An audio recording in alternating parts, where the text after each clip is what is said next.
Rebel Rally for Alberta was a huge success. Thousands of everyday Albertans joined us on the steps of the legislature for our family-friendly event to send a message to Rachel Notley and her destroyers to tell them they don't have social license to bring in the single largest tax hike in Alberta history, but predictably true to form. The smear merchants quickly got to work. They tried to discredit our speakers, and then the rally-goers.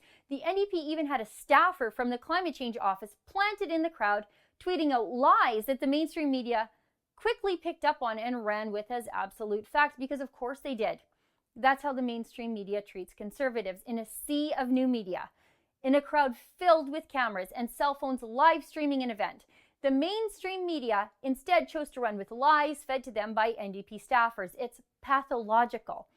And the CBC continued their personal vendetta against us. They moved on from smearing us to smearing our rally-goers. They trotted out their go-to guy for rebel bashing, Brian Gorman, a professor of communications and a former journalist himself who now teaches at Grant MacEwan University. Last week, the same CBC reporter who called us up demanding to know who funds us, Natasha Reeby, ran to Gorman to get his opinion as a journalist about us. He said we aren't journalists because we take an opinion. He clearly misses the irony. And can you imagine CBC, of all people, trying to discredit anyone this way by asking them about money? Like, get some self-awareness already. Anyways, our crowd really booed Reeby at the rally. Just listen. That people on the other side may be coming. And by the other side, I mean, for example, CBC activists. I got a phone call from a CBC activist yesterday. So she sent out some snarky tweets insinuating the rally-goers were stupid, and then later on, another reporter from the CBC ran to Gorman again.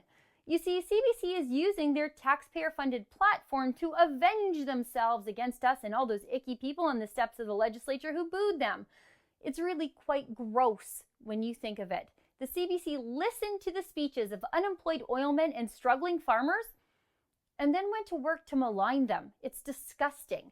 Now, this is what Professor Gorman, that professor of journalism who doesn't believe in a free press and freedom of thought, had to say about us this time. He said, there's an ugly tendency among the extreme right, and I suppose the extreme left as well, to confuse any disagreement with something that should be eliminated. Okay, first off, this guy is calling you all ugly and extreme. And he said last week that we couldn't be journalists because we gave opinions. And I thought he was against eliminating things he doesn't agree with. Anyways, he goes on from there, referring to the chants of lock her up that were heard at our rally and at Donald Trump's rallies about Hillary Clinton. Gorman said, we have a long and ignoble history in Canada of aping the Americans, unfortunately, not always in positive ways. Aping. As in monkey see, monkey do? As in our rally-goers are just stupid apes who can't think for themselves? The disgust this man and the CBC who trotted him out again have for out-of-work Albertans is palpable. Aping is a despicable way to describe the frustration felt by Albertans who are losing everything. But it's exactly what I'd expect from an academic who is so totally out of touch with reality. But then Gorman doubles down on how stupid he thinks regular, everyday Albertans are. This is the worst thing he says of the rally-goers. He says, I think they're ripe for manipulation. This infuriates me. Gorman from his cushy office thinks those people who joined us on the steps of the legislature and those thousands from all across the province who couldn't make it but instead flooded my email inbox telling me they were with us in spirit are being manipulated. He thinks you people out there don't feel the things you do and that you're stupid enough to be manipulated. You see, I don't think you're stupid. I think way better of every single person who stood with us at the legislature. But not Gorman. Gorman is looking down his cushy public sector nose, completely insulated from private sector reality, and sneering at thousands of unemployed and desperate Albertans while they lose their jobs and their homes and their farms. These people feel like they have no other way to express themselves than to stand together in the Alberta cold and hope the government listens to them. And I'm proud to stand with them every single chance I get. The public sector elites, mainstream media types, and their sycophants, well, they just don't understand why people would watch The Rebel or come to any of our rallies and events. Well, I'll tell them why. We treat these people, our customers, with the respect and dignity they deserve. These people, their offices might not be in the federal building or at Grant MacEwan University. Their offices might be a tractor cab or a bed truck or the monkey board of a drilling rig. We don't sneer at those people. We don't mock them. We don't call them pigs like Catherine McKenna's husband does, or treat them like they're flyover country. We fight for their communities. We fight for their jobs, and we stand up for the rights of their families. These people Gorman is mocking know we have their backs. We take these people and their issues and we champion them because you know what? They're my issues too.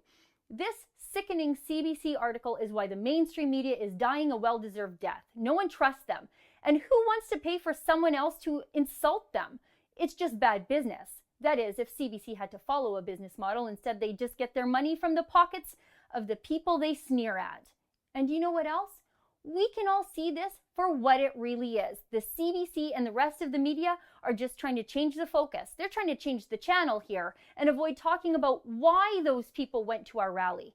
This is the media New Democrat complex at work, and we aren't falling for it. But honestly, if calling out of work, working class people a basket of deplorables goes as well for Notley, Trudeau, and the CBC as it did for Hillary Clinton, I hope they never stop. For the Rebel.media, I'm Sheila Gunn-Reid. At The Rebel, we're fighting this carbon tax till the bitter end. Go to stopthecarbontax.com and sign our petition.